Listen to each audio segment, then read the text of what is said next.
Dios les bendiga grandemente. En esta ocasión quiero compartirles un tema que me inquieta bastante sobre los falsos maestros, los falsos profetas, y sobre esa frase que es muy conocida pero muy poco profundizada: por sus frutos los conoceréis. Palabras textuales y literales de nuestro Señor Jesucristo. Y hoy, con la ayuda de Él, quiero traerles esta pequeña reflexión o pequeña microprédica que nos ayude a entender esta condición de estas personas y aún evaluarnos nosotros mismos, porque estos tiempos son muy peligrosos y se han acarreado muchos maestros con falsas enseñanzas. Muchos seguidores han caído presa de esas engañosas enseñanzas, y es necesario que estemos atentos a estos tiempos y ver qué es lo que nuestro Señor Jesucristo nos dice en su palabra. Mateo 7, versículo 15 al 20 nos da esta fabulosa enseñanza. El versículo 15 dice lo siguiente: guardaos de los falsos profetas, que vienen a vosotros con vestidos de ovejas, pero por dentro son lobos rapaces. La primera advertencia que tenemos de nuestro Señor Jesucristo es: guardaos. No vayan con esas personas. No se afilien con esas personas. Guárdense, apártense, sepárense de esos falsos profetas. Ahora, hay que definir qué es un profeta para poder conocer qué es un falso profeta. Hoy tenemos una concepción bastante diferente o bastante alejada de lo que la Biblia nos enseña de un profeta.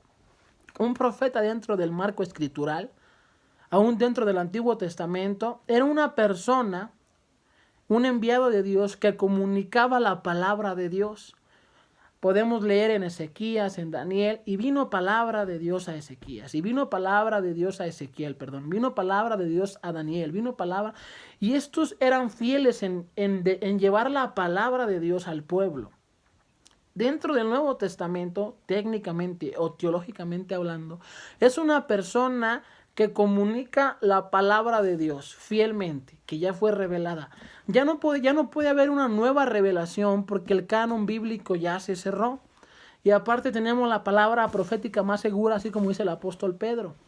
Este canon que tenemos de las Escrituras se constituye como palabra de Dios. Por lo tanto, cuando una persona predica la palabra de Dios apegándose al texto bíblico, siendo fiel expositor de la misma, está constituido dentro del marco escritural como un profeta, no con el título rimbombante de que traigo profecías, traigo nuevas revelaciones. Y hay muchos ministerios que le dan ese énfasis sobrenatural, pero que va más a la cuestión de oráculos o de traer predicciones futuras. No digo que Dios en su soberanía no pueda advertirnos o hablarnos de cosas futuras, pero siendo estrictos en la exégesis de la escritura del Nuevo Testamento, un profeta tiene que ver básicamente con una persona que comunica la palabra y el mensaje de Dios de manera correcta y no adulterada.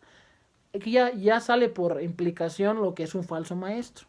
Un falso maestro es aquel que comunica mal la palabra de Dios.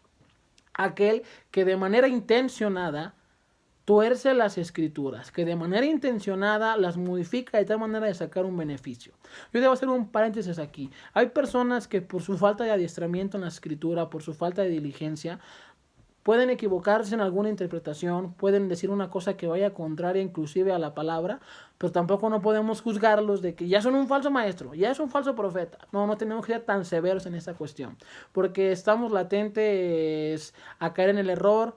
Pero Aquí lo importante es que hay personas que tienen el conocimiento realmente de la palabra de Dios y de manera intencionada y perversa tuercen las escrituras a fin de acomodarlas a una doctrina que a ellos les convenga. Puede para sacar provecho de las personas, con tal de no aceptar la verdad de la misma escritura. Y ahí es donde son los falsos profetas, aquellas personas que de manera intencionada comunican un mensaje contrario a las escrituras, y a ellos sí tenemos que evaluarlos dentro de un parámetro bíblico. Ser verianos, corroborar las escrituras, bueno, de hecho a todos, porque aún el apóstol Pablo, siendo un apóstol genuino del Señor, fue puesto a prueba y corroboraban en las escrituras si lo que él les decía era conforme a las mismas o no lo era así. Y hemos perdido esa costumbre de la iglesia primitiva. La iglesia primitiva corroboraba corroboraban la Biblia, corroboraban las Escrituras. Es un mito que la iglesia no tenía Biblia en los principios de los años. Tenía el Antiguo Testamento, la Septuaginta.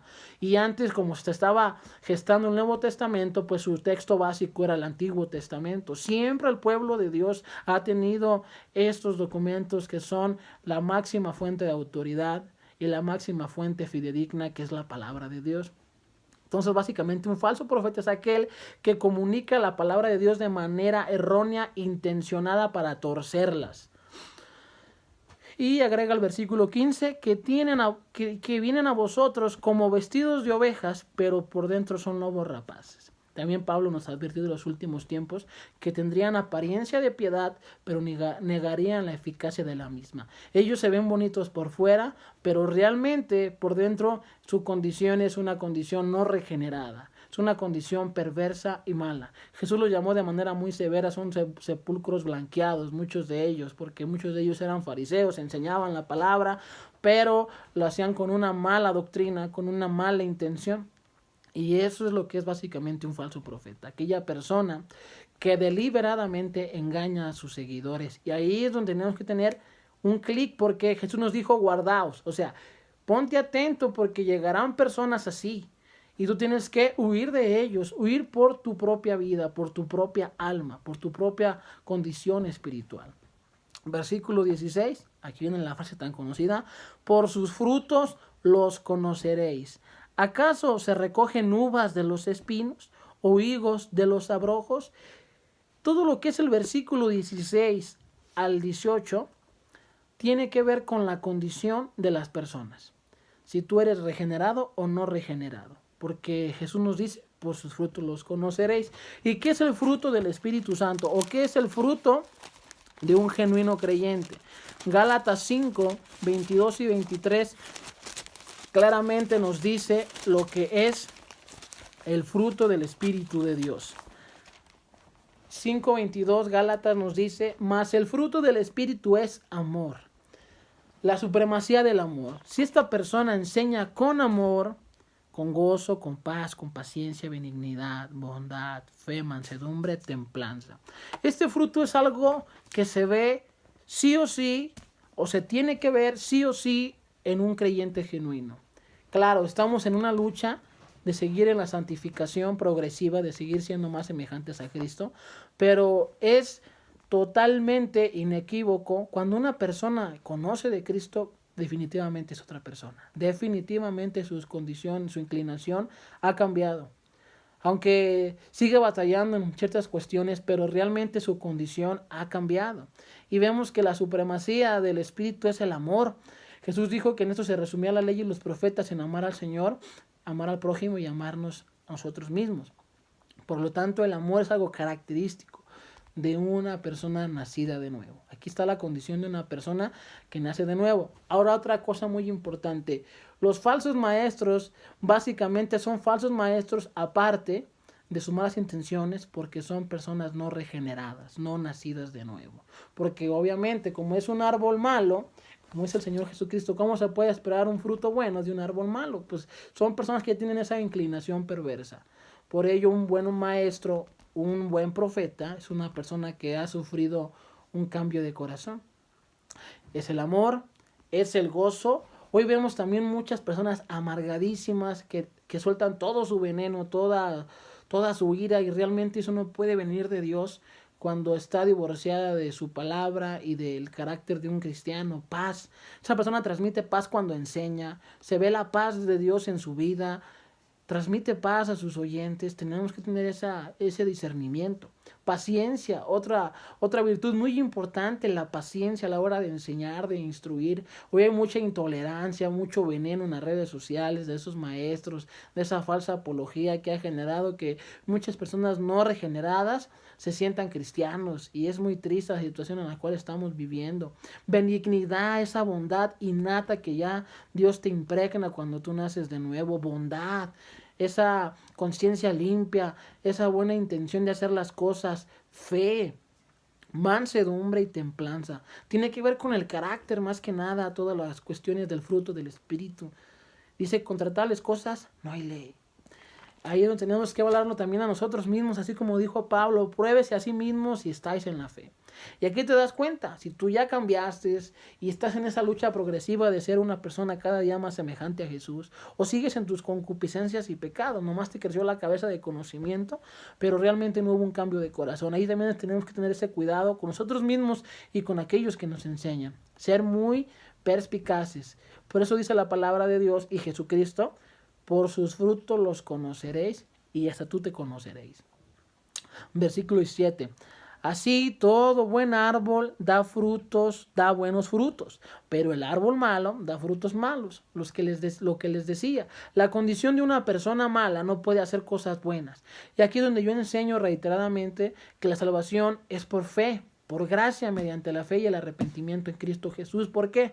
Porque si yo hago obras para ganarme la salvación, si mi corazón no ha sido regenerado, tengo que partir de la idea de que hay un abismo y una separación por cuanto todos pecamos. Romanos 3:23, estamos destituidos de la gloria de Dios. El pecado me separó de Dios. Mi concupiscencia y mi inclinación pecaminosa me alejó del Señor.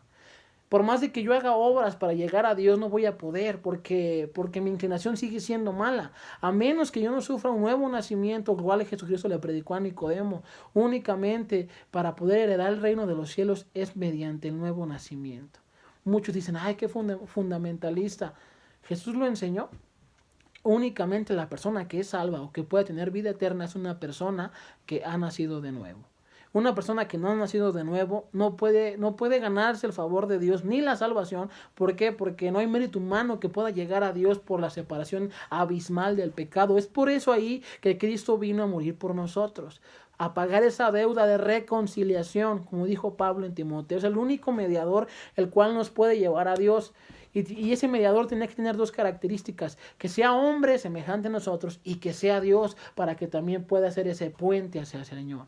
Por eso es que la salvación ahí tampoco puede ser por obras. Este es pequeño paréntesis. Y al mismo tiempo nos enseña que una persona que es un falso profeta, además de que enseña falsas enseñanzas, es una persona que por su condición no puede ser un buen profeta. ¿Por qué? Porque es una persona que no ha nacido de nuevo. También por implicación, un buen profeta, un buen predicador, es aquel que también ya sufrió un cambio en el corazón a niveles internos, una experiencia personal con Cristo mediante el arrepentimiento y la fe. Y agrega el versículo 18 lo mismo que hemos estado hablando: no puede el buen árbol dar malos frutos, ni el árbol malo dar frutos buenos. Se encarga el Señor Jesucristo de darnos un diagnóstico del corazón de las personas y de nosotros. Si tú no has nacido de nuevo, si tus inclinaciones no han sido cambiadas, vea lo que es el versículo 19. Todo árbol que no da buen fruto es cortado y echado en el fuego. Esta parábola nos ilustra perfectamente la situación de que van a perecer las personas que no sufrieron un nuevo nacimiento. No es fundamentalismo, es lo que la Biblia enseña, por más de que no nos guste. Una persona que no ha nacido de nuevo no puede heredar el reino de los cielos. Aún así se ponga el título que quiera. Se puede decir protestante, se puede decir católico, se puede decir lo que quiera, pero si no ha sufrido un nuevo nacimiento, no puede heredar el reino de los cielos. Y aún se ponga el título, el seudónimo, lo que quiera, se puede decir apóstol, profeta, maestro, evangelista, arcángel, se puede decir lo que quiera, pero si no ha sufrido este cambio, no puede heredar el reino de los cielos. Y vea aquí la claridad del mensaje de Jesús: será echado al fuego. ¿Estás con Dios o no estás con Dios? ¿Vas al cielo o no vas al cielo? Así de sencillo y de simple el mensaje no adulterado de la palabra de Dios.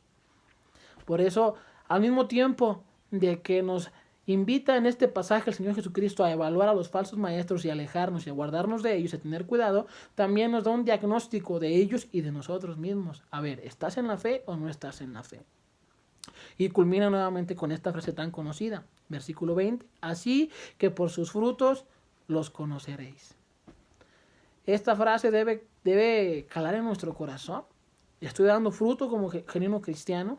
Y también al mismo tiempo evaluemos a esos maestros que han crecido en número de seguidores. Veamos si tienen esta virtud de la bondad, de la fe, la paciencia, la tolerancia, o si son personas iracundas, que son personas burlescas, personas que se mofan del error de las otras personas. Esos no tienen el fruto del Espíritu Santo. Aún tengan mucho conocimiento de la Biblia, ¿Por qué lo digo esto? Porque recordemos a Nicodemo, un hombre, un fariseo, un maestro de la ley, conocía la Tanaj, el Antiguo Testamento, el Pentateuco, casi que de memoria o hasta de memoria, tradiciones, conocían impresionantemente bien las escrituras, pero no eran nacidos de nuevo. El solo hecho de conocer la Biblia no nos garantiza ser nacidos de nuevo, sino la experiencia del arrepentimiento y la fe y la obra de la regeneración del Espíritu Santo en nuestras vidas es lo que nos da garantía de ser hijos de Dios y de ser personas nacidas de nuevo. Evaluemos nuestras vidas y evaluemos a todos esos pseudo líderes o pseudo pastores, pseudo apóstoles, pseudo sacerdotes, todo aquello que no se acuerde o que no sea concuerdo al mensaje que Jesús nos ha dado. Dios los bendiga y tengamos cuidado de estos tiempos y también evaluémonos, mis hermanos, porque son tiempos peligrosos a los cuales hacemos bien en estar atentos y prestar atención a la palabra de Dios. Dios les bendiga grandemente.